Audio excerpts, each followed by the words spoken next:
8वां अध्याय। छोटे बनियाचक भये तीन लोक के नाथ, बलि के सन्मुख जाय कर काल भय लाए निज हाथ। जय हो भगवान। प्रेम से बोलिए मंगलमय भगवान की जय हो।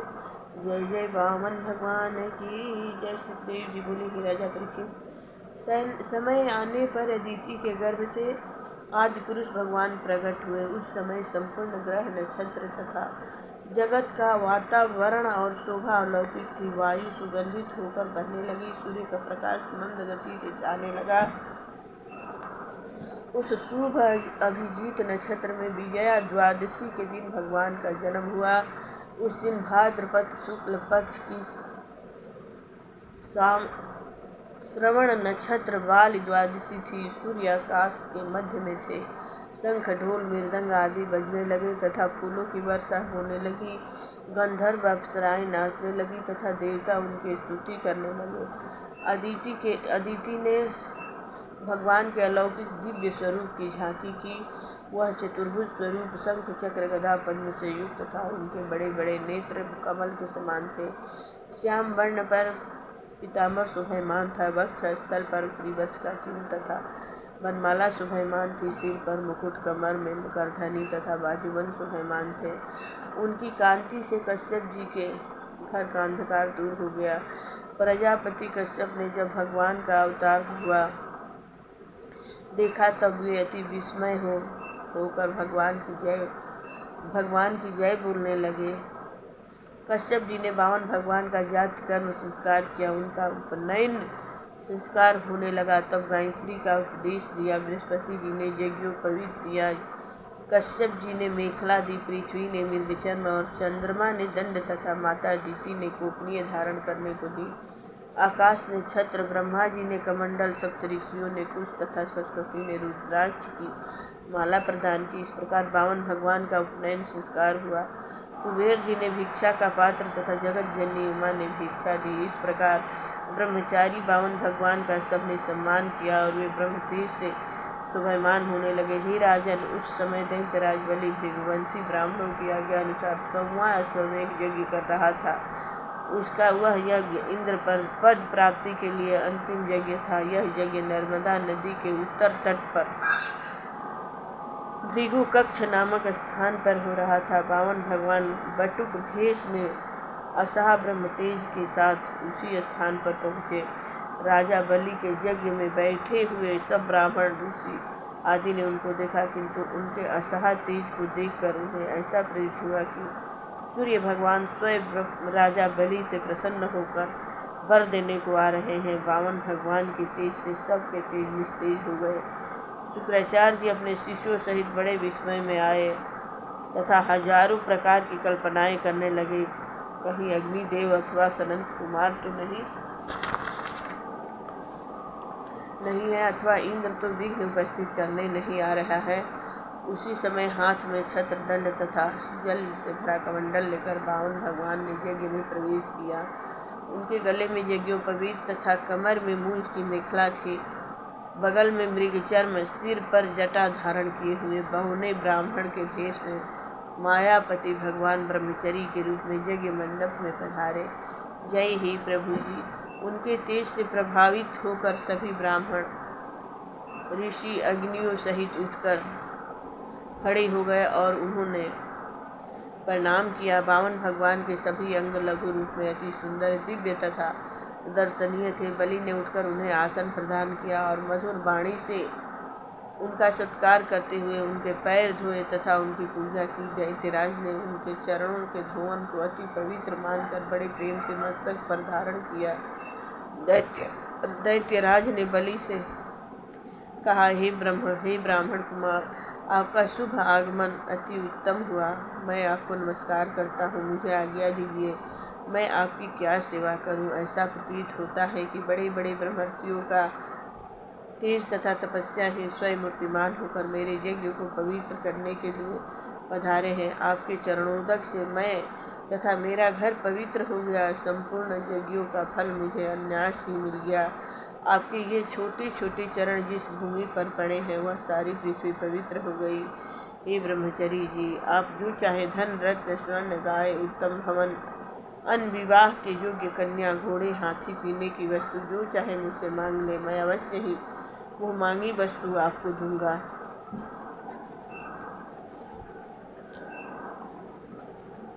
बामन भगवान का 3 पग पृथ्वी मांगना, बलि का वचन देना तथा शुक्राचार्य जी का राजा बलि को रोकना। श्री सुखदेव जी बोले, हे राजन, बलि के धर्म युक्त तथा मधुर वचनों को सुनकर बामन भगवान ने प्रसन्न होकर अति आदर किया। भगवान ने कहा, हे दैत्यराज, आप जो कुछ कह रहे हैं वह आप ही के अनुकूल तथा कुल परंपरा के योग्य है। क्यों न हो, आप ब्राह्मण के भक्त तथा शुक्राचार्य जी के परम भक्त हो। आपके पितामह प्रहलाद जी भी तो ऐसे ही थे। आपके कुल में कोई ऐसा नहीं था जिसने दान देने की कहकर फिर न दिया हो। एक बार देने की प्रतिज्ञा करके उसे पूरा न किया हो। याचकों के मुख से दान की याचना सुनकर तथा शत्रु से युद्ध की ललकार सुनकर आपका मुंह मोड़ लिया हो, अपना मुंह मोड़ लिया हो। आपके वंश में ऐसा कायर कोई भी नहीं हुआ है। आपके पितामह हिरण्यक्ष बड़े ही वीर थे। उन्होंने हाथ में गदा लेकर सारे लोगों को विजय किया था। उनके भाई हिरण्यकश्यप उनसे भी अधिक बढ़कर वीर थे। जिस समय हिरण्यकश्यप भगवान विष्णु पर झपटा, उस समय भगवान विष्णु ने भी सूक्ष्म रूप बनाकर नासिका छिद्र से प्रवेश करके उसके हृदय में जा बैठे। तब वह वीर अति क्रोधित होकर सिंहनाद करता हुआ पृथ्वी, स्वर्ग, आकाश तथा पाताल को कंपयमान करने लगा। प्रहलाद के पुत्र विरोचन जो आपके पिता थे, वे बड़े ही ब्राह्मण भक्त थे। यहाँ तक कि देवताओं ने ब्राह्मणों का भेष बनाकर उनकी आयु दान रूप में मांगी। तब उन्होंने अपनी आयु भी अपने शत्रु देवताओं को दे दी। आप भी उन्हीं के अनुयायी हैं। हे दैत्य शिरोमणि, आप मुँह मांगी वस्तु देने वालों में सर्वोत्तम है। इसलिए मैं तो आपसे केवल 3 पग पृथ्वी अपने रहने के लिए मांगता हूँ। यह मैं जानता हूँ कि आप 7 द्वीपों के स्वामी हैं, किंतु मुझे तो केवल अपनी आवश्यकता अनुसार ही चाहिए, अधिक नहीं चाहता हूँ। राजा बलि ने हंसते हुए कहा, हे श्रेष्ठ ब्राह्मण कुमार, तुम्हारी बातें वृद्धों की सी हैं, किंतु बुद्धि बच्चों की जैसी है। लेकिन अभी तुम बच्चे ही तो हो। मैं तो तीनों लोगों का स्वामी हूँ। तुम्हें द्वीप के द्वीप दान करने में समर्थ हूँ। तुमने मुझे अपने मधुर वचनों से संतुष्ट किया है, किंतु मुझसे केवल 3 डेग पृथ्वी ही मांगी है। यह कोई बुद्धिमानी की बात नहीं है। हे ब्रह्मचरी जी, मेरे पास आकर जिस याचक ने एक बार मांग लिया, उसे फिर आजीवन अन्यत्र मांगने की आवश्यकता नहीं।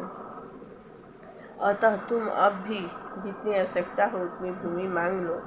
भगवान बोले, हे राजन, इस संसार में संतोष के अतिरिक्त मनुष्य की तृप्ति विषय वासनाओं से नहीं होती। संतोष के कारण ही इंद्रियों की तृप्ति होती है।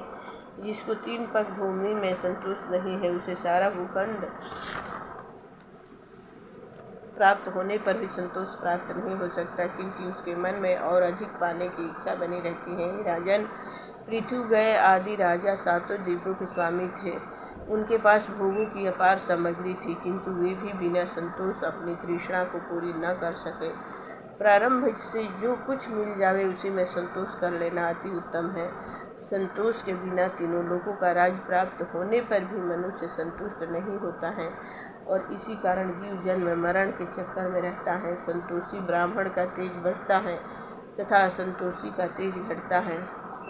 श्री सुखदेव जी बोले, राजन, भगवान के ऐसे वचन सुनकर राजा बलि हंस पड़े और बोले, अच्छी बात है, जितनी आपको आवश्यकता हो उतनी ही ले लो। ऐसा कहकर 3 पग पृथ्वी दान करने का संकल्प करने के लिए राजा बलि ने जल पात्र उठाया। तब शुक्राचार्य जी ने राजा बलि से कहा। शुक्राचार्य जी बोले, हे दैत्यराज, तुम यह क्या करते हो? मैं इन्हें भली प्रकार पहचानता हूँ। ये अविनाशी भगवान विष्णु ही कश्यप की पत्नी अदिति के गर्भ से अवतीर्ण होकर देवताओं की भलाई के लिए तुम्हारे निकट बैठे हैं। ये अभी तुम्हारा सब कुछ छीन लेंगे। तुम्हें दान देने की प्रतिज्ञा की है। मैं इसे ठीक नहीं समझता। यह दैत्यों के साथ घोर अन्याय है। हे दैत्यराज, यह अभी तुम्हारा तीनों लोकों का राज, लक्ष्मी, ऐश्वर्य, कीर्ति तथा तेज सर्वस्व छीन लेंगे और इंद्र को दे देंगे। यह विराट रूप है, अपने तीनों डेग से सारे लोक को नापने में समर्थ है। ये विश्वव्यापी है, एक पग से पृथ्वी दूसरे पग से स्वर्ग लोक नाप लेंगे। इनके शरीर से आकाश लोक भर जाएगा, तब तीसरे पग के लिए तुम कहाँ से पृथ्वी दोगे? अरे मूर्ख, तू अपनी प्रतिज्ञा को पूर्ण न करने के कारण फिर भी नर्क में जाएगा, इसलिए नकार जाना ही उत्तम है। ऐसा दान उत्तम नहीं होता जिससे अपने जीवन निर्वाह का साधन भी चला जाए। दान यज्ञ तप परोपकार वही उत्तम होता है जिसके साथ साथ अपना जीवन निर्वाह ठीक चलता रहे। मनुष्य को अपना धन 5 भागों में बांटना चाहिए, कुछ धर्म के लिए, कुछ यश के हेतु, कुछ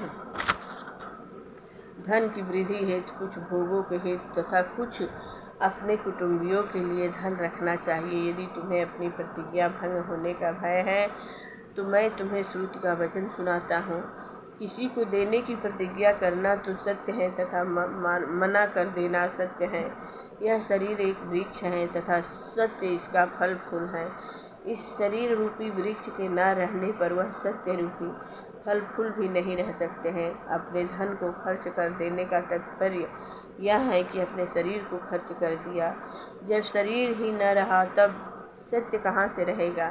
मैं दूंगा ऐसा कह देने का अर्थ अपने धन को व्यय कर देना है। धन के खाली हो जाने से उसका शरीर न रहेगा और न उसका सत्य ही रहेगा। जो मैं नहीं दूंगा ऐसा कहता है यानी असत्य बोलता है तो वह धन को सुरक्षित रखने वाला है। धन के सुरक्षित रखने से शरीर सुरक्षित रहता है और शरीर के सुरक्षित रखने से सत्य सुरक्षित रहता है।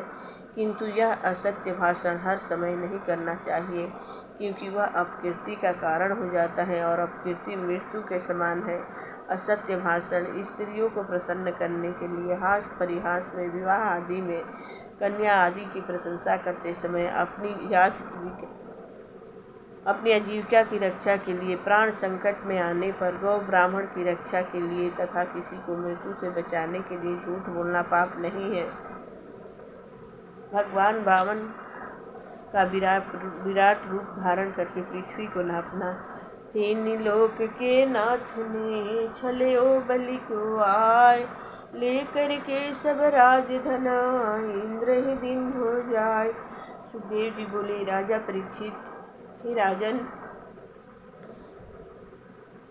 जब शुक्राचार्य जी ने राजा बलि को इस प्रकार समझाया तब राजा बलि ने शुक्राचार्य जी से मधुर वाणी में इस प्रकार कहा। राजा बलि ने कहा, हे गुरुदेव, गृहस्थ आश्रम में रहने के लिए अर्थ धर्म काम का संचय किया जाता है और आपके कथन अनुसार आजीविका की रक्षा करना अति आवश्यक है। किंतु हे गुरुदेव, मैं भक्तवर प्रहलाद जी का पौत्र हूँ। मैं एक बार देने की प्रतिज्ञा कर चुका हूँ। अब मैं इस ब्राह्मण से कैसे कहूँ कि अब मैं नहीं दूंगा? इस पृथ्वी ने कहा है कि असत्य से बढ़कर अधर्म नहीं है। मैं सब कुछ सहन कर सकती हूँ, किंतु झूठे मनुष्य का भार नहीं सह सकती हूँ। मैं राज्य के नाश से तथा दरिद्रता से और नरक में गिरने से इतना नहीं डरता हूँ जितना ब्राह्मण के प्रति धोखा देने से डरता हूँ। यह राज्य, पृथ्वी, धन संपत्ति मृत्यु के पश्चात सब साथ छोड़ देते हैं। यदि उसी धन, लक्ष्मी तथा भूमि से ब्राह्मणों को दान देकर संतुष्ट न किया गया तो उसके संचय से लाभ ही क्या है? शिव, दधीची आदि दानी पुरुषों ने अपना सर्वस्व त्याग दिया, फिर मुझे ही क्यों सोच विचार कर करना चाहिए? हे गुरुदेव, इस पृथ्वी का उपभोग पहले भी बड़े बड़े दैत्यों ने किया है, किंतु वे भी इस पृथ्वी को ज्यों का त्यों त्याग कर चले गए। हे प्रभु, युद्ध क्षेत्र में पीठ न दिखाने वाले बहुत से वीर हैं, किंतु ऐसे लोग अति दुर्लभ हैं जो उत्तम पात्र के मिलने पर श्रद्धा के साथ दान करे। यदि सत्पात्र को दान देकर वह दान देने वाला दुख भोगता है तो वह दुख भी उत्तम है। इसलिए मैं इस ब्राह्मण कुमार की इच्छा अवश्य पूर्ण करूँगा। हे ब्राह्मण, जिन यज्ञ पुरुष भगवान की आराधना बड़ी बड़ी ब्रह्मवेत्ता यज्ञों द्वारा करते हैं, वे स्वयं ही हमारे यज्ञ में पधारे हैं, तो पृथ्वी दान करने में मुझे कोई हानि नहीं, क्योंकि मुझे पृथ्वी दान न करने पर भी ये बलपूर्वक मुझसे छीन लेंगे। यदि यह ब्राह्मण है तो मुझे ऐसा सत्पात्र दान देने के लिए कहाँ मिल सकता है? इसलिए मेरा दोनों प्रकार से ही कल्याण है। सुखदेव जी बोले, हे राजन, शुक्राचार्य जी ने जब यह देखा कि मेरा शिष्य दैत्यराज बलि मेरी आज्ञा का उल्लंघन कर रहा है, तब देव की प्रेरणा से उन्होंने दैत्यराज बलि को श्राप दे दिया। शुक्राचार्य ने कहा, अरे मूर्ख, तू अज्ञानी होते हुए भी पंडितों की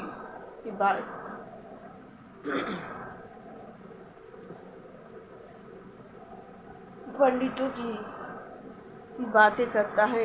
तूने अहंकार में मेरे वचनों को नहीं माना है, इसलिए शीघ्र ही अपनी लक्ष्मी को खो बैठेगा।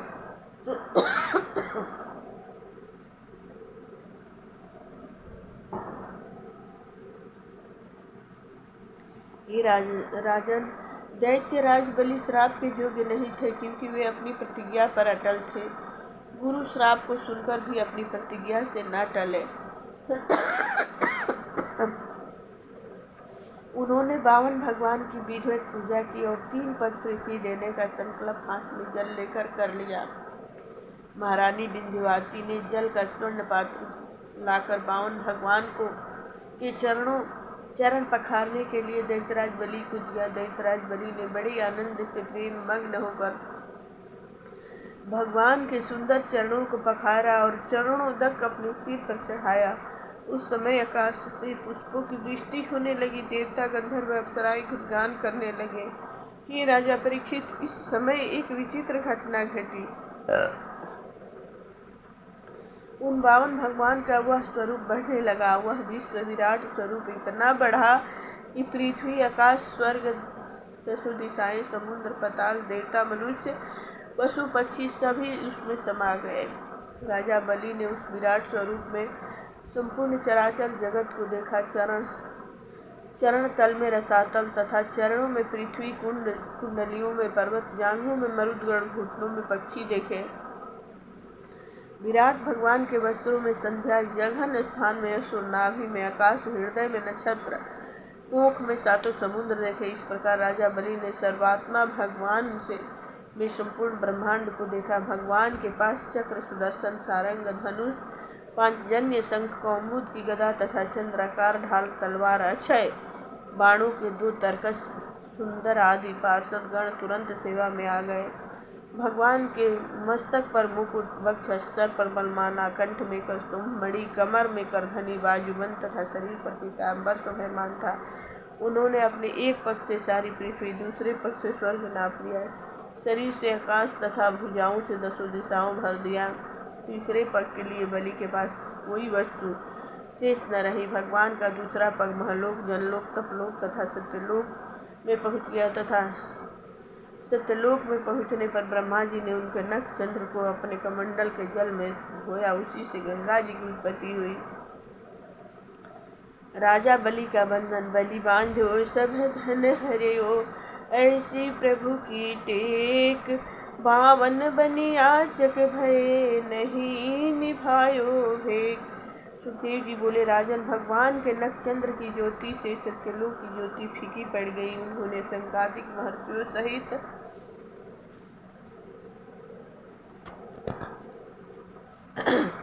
भगवान के चरण के शुभागमन से अति आनंद प्रकट किया तथा उनके चरणों की वंदना की। उन्होंने उस चरण को अपने कमंडल में धोया। उसी से गंगा जी की उत्पत्ति हुई। यह गंगा जी पृथ्वी पर जाकर तीनों लोकों को पवित्र करने वाली है। जब दैत्यों ने भगवान के इस छल को देखा, तब वे चिढ़कर आपस में कहने लगे, अरे यह ब्राह्मण नहीं है, यह तो मायावी विष्णु है। इसने देवताओं का कार्य करने के लिए ही ब्राह्मण का रूप धारण किया है। हमारे स्वामी राजा बलि यज्ञ में दीक्षित होने के कारण इनसे कुछ नहीं कह सकते हैं, क्योंकि वे बड़े धर्मात्मा, सत्य निष्ठा हैं।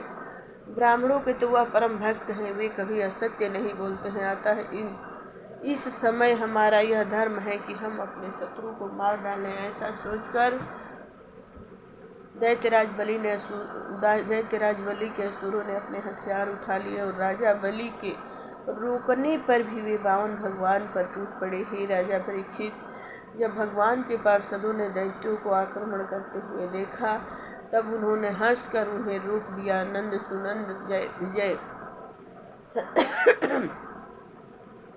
प्रबल बल मुकुद कुमुदाक्ष विहन गरुड़ जयंत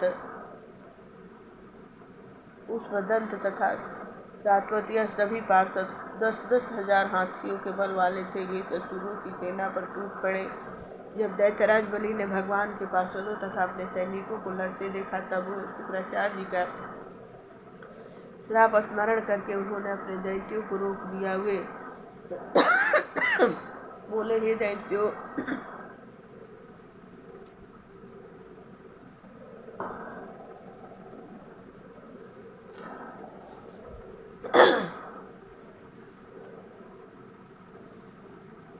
हे दैत्यों, यह समय आपके अनुकूल नहीं है। काल भगवान को दबाना शक्ति से बाहर है। वही काल जो पहले देवताओं को अपनी अवनति तथा हमारी उन्नति का कारण था, वही हमारी अवनति तथा देवताओं की उन्नति का कारण हो रहा है। देव के अनुकूल होने पर तुम लोगों ने देवताओं को सैकड़ों बार हराया। अब उसी देव की प्रतीक्षा करो।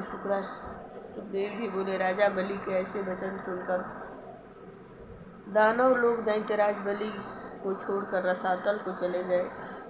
भगवान के संकेत से गरुड़ जी ने राजा बलि को वरुण पास में बांध लिया।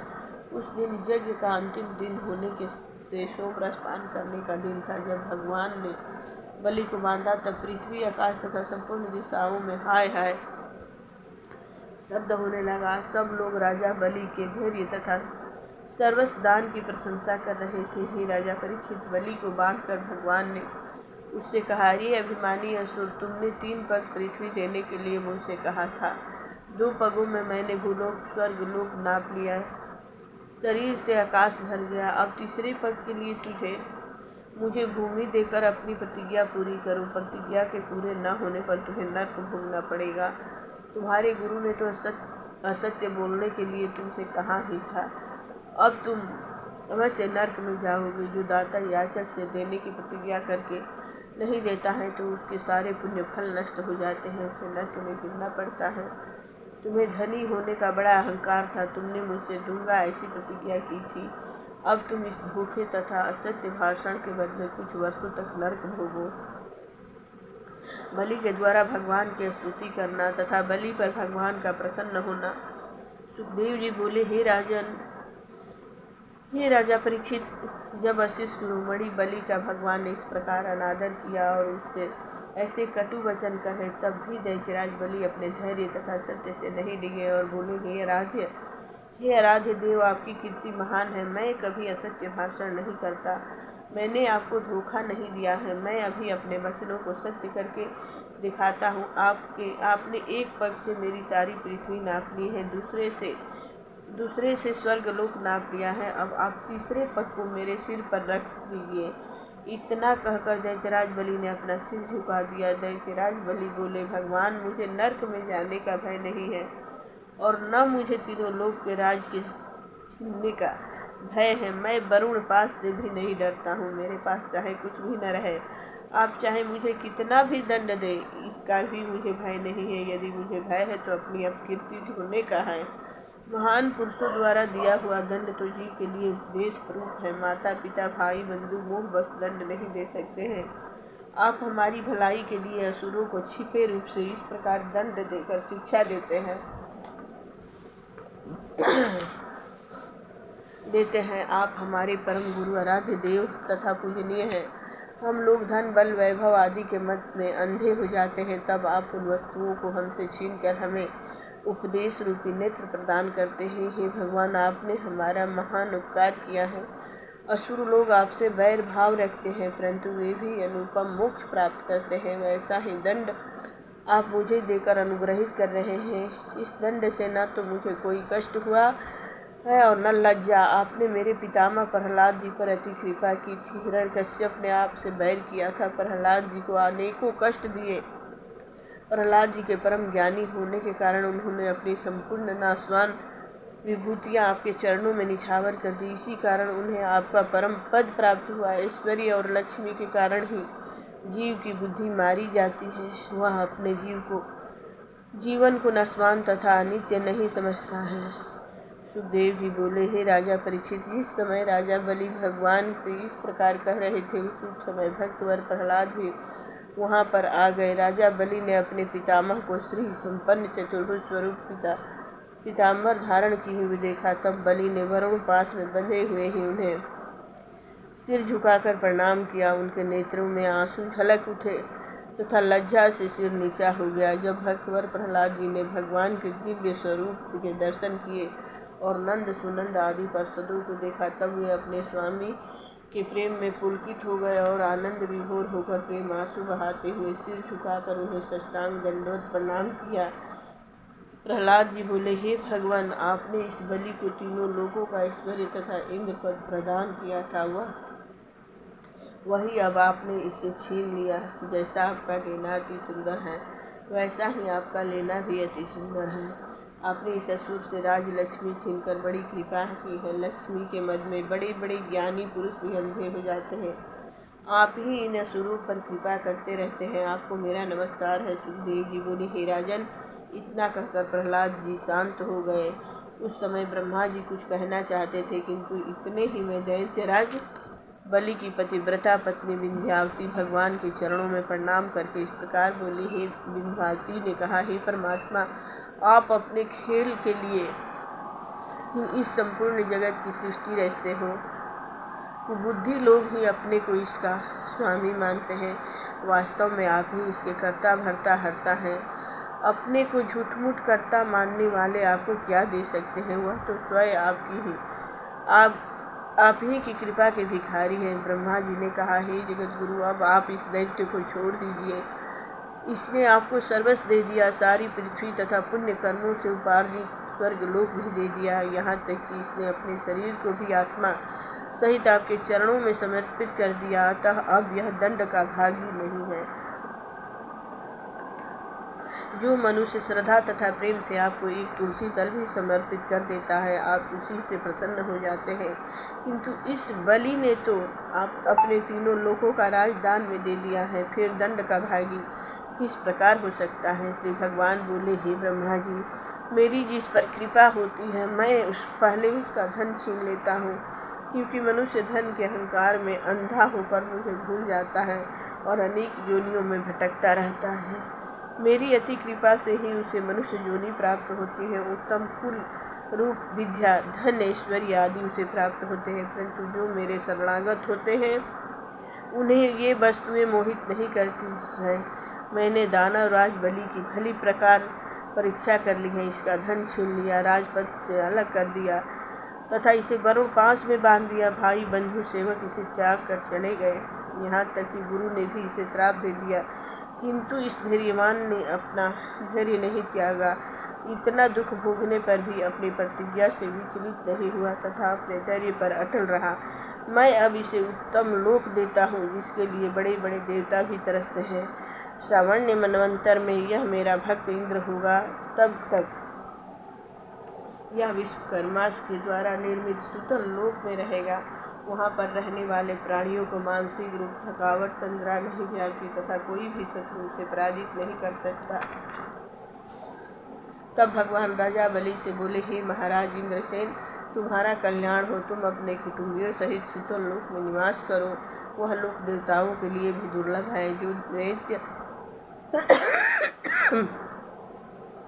तुम्हारी आज्ञा न मानेगा, उसको मेरा चक्र काट देगा। वहाँ पर मैं तुम्हारी रक्षा करूँगा। हे बलि, मैं सदा तुम्हारे पास दुर्गपाल बनकर वहाँ पर रहूँगा। मेरे प्रभाव से तुम्हारे सभी असुरी भाव नष्ट हो जाएंगे। जय हे प्रभु। बलि का बंधन से मुक्त होना और सुतल लोक की यात्रा करना। सुखदेव जी बोले, हे राजन, जब विराट भगवान ने राजा बलि से इस प्रकार कहा, तब राजा बलि के नेत्रों में आंसू झलक उठे। प्रेम में विहल होकर गदगद वाणी से हाथ जोड़कर बोले, हे भगवान, मैंने तो आपको पूरा प्रणाम भी नहीं किया है, केवल चेष्टा मात्र ही प्रणाम करने की है। उसी के फल स्वरूप आपने मुझे वह परम पद दिया है जो बड़े बड़े भक्तों को दुर्लभ है। आपने मुझे असुर पर अति कृपा की है। सुखदेव जी बोले, हे राजन, बलि इस प्रकार कह ही रहे थे कि वरुण पास से शीघ्र ही मुक्त हो गए राजा बलि ने पृथ्वी पर लेटकर विराट भगवान ब्रह्मा जी तथा शंकर जी को साष्टांग प्रणाम किया और अपने असुरों को लेकर सुतरलोक को चले गए। तब यज्ञ पुरुष भगवान ने स्वर्ग लोक का राज देवराज इंद्र को दे दिया। जब प्रहलाद जी ने देखा कि राजा बलि बंधन से मुक्त होकर भगवान के अहेतु की भक्ति प्राप्त कर चुके हैं तो गदगद कंठ से उनकी स्तुति की। प्रहलाद जी बोले, हे भगवान, अपने उस असुर को वह सद्गति प्रदान की है तथा उसे कृपा प्रसाद दिया है जो ब्रह्मा जी तथा शंकर जी को भी प्राप्त नहीं है। आप हमारे दुर्गपाल बनकर रहेंगे। हे सर्वात्मा, जिनके चरणों की वंदना ब्रह्मा आदि लोकपाल करते रहते हैं तथा जिनके चरण कमलों का मकरंद किसी को भी प्राप्त नहीं होता है, वे भगवान हमारे द्वारपाल बन गए। आपकी यह हेतु की कृपा अवश्य ही हम दैत्यों पर है। श्री भगवान बोले, बेटा प्रहलाद, अब तुम भी अपने पौत्र बलि के साथ सुतरलोक में आनंद पूर्वक रहो। मैं नित्य गदा लेकर तुम्हारे पास दुर्गपाल बनकर रहूँगा। तुम्हें वहाँ मेरे दर्शनों का परमानंद सदा प्राप्त होता रहेगा। तुम्हारे सब कर्म बंधन नष्ट हो जाएंगे। सुखदेव जी बोले, भक्तवर प्रहलाद जी ने जो आज्ञा कहकर उन्हें प्रणाम किया और उनकी परिक्रमा करके सुतरलोक को चले गए। तब भगवान ने निकट में ही बैठे शुक्राचार्य जी से कहा, हे ब्राह्मण, आप अपने शिष्य के इस यज्ञ को पूर्ण कीजिए। इसमें जो त्रुटि रह गई है उसे आप पूर्ण कीजिए। ब्राह्मणों की कृपा से संपूर्ण भूले सुधर जाते हैं। शुक्राचार्य जी बोले, भगवान, जिस यज्ञ में यज्ञ पुरुष भगवान स्वयं पधारे हैं, भला फिर उस यज्ञ में त्रुटि तथा अपूर्णता किस प्रकार रह सकती है? वह तो आपके आगमन से ही पूर्ण हो गया, किंतु अब आप स्वयं मुझे आज्ञा कर रहे हैं तो मैं अवश्य उसका पालन करूँगा। श्री सुखदेव जी बोले, हे राजन, यज्ञ पुरुष भगवान की आज्ञा अनुसार शुक्राचार्य जी ने यज्ञ पूर्ण किया। बावन भगवान ने उन तीनों लोकों के राज्य की बलि से भिक्षा मांगकर अपने बड़े भाई इंद्र को दे दिया और उन्होंने उपेंद्र का पद ग्रहण किया। हे राजा परीक्षित, मैंने तुम्हें भगवान की यह उत्तम कथा सुनाई है। जो मनुष्य नित्य प्रति यह कथा सुनता या सुनाता है उसे परम गति प्राप्त होती है। देव यज्ञ, पितर यज्ञ तथा मनुष्य यज्ञ आदि के आरंभ करते समय भगवान की इस लीला का अवश्य कीर्तन करना चाहिए। ऐसा करने से वह यज्ञ निर्विघ्न समाप्त हो जाती है। प्रेम से बोलिए, मंगलमय भगवान की जय। जय जय बामन भगवान की जय हो। श्री भागवत भगवान की है आरती, पापियों को पाप से है तारती। ये अमर ग्रंथ, ये मुक्ति पंथ, ये पंचम वेद निराला है। नव ज्योति जगाने वाला है। हरि नाम यही हरि ज्ञान, यही जग के मंगल की आरती। जग के मंगल की आरती, पापियों को पाप से है तारती। ये शांत गीत पावन पुनीत, पापों को मिटाने वाला है। हरि दर्श कराने वाला है। ये सुख करनी है दुख हरणी, श्री मधुसूदन की आरती। श्री मधुसूदन की आरती, पापियों को पाप से है तारती। ये मधुर बोल मम पंथ खोल, सन्मार्ग बताने वाला है। बिगड़ी को बनाने वाला है। श्री राम यही घनश्याम, यही श्री राम यही घनश्याम, यही प्रभु की महिमा की आरती। प्रभु की महिमा की आरती, पापियों को पाप से है तारती। श्री भागवत भगवान की है आरती, पापियों को पाप से। प्रेम से बोलिए, मंगलमय भगवान की जय हो। ब्रह्मा विष्णु महेश की जय हो। मंगलमय भगवान की जय। कुल देवता, ग्राम देवता, स्थान देवता की जय। सर्वदेव सर्वदेवी सर्ववेद की जय हो। जय जय जय मायापति की जय हो। जय जय बामन भगवान की।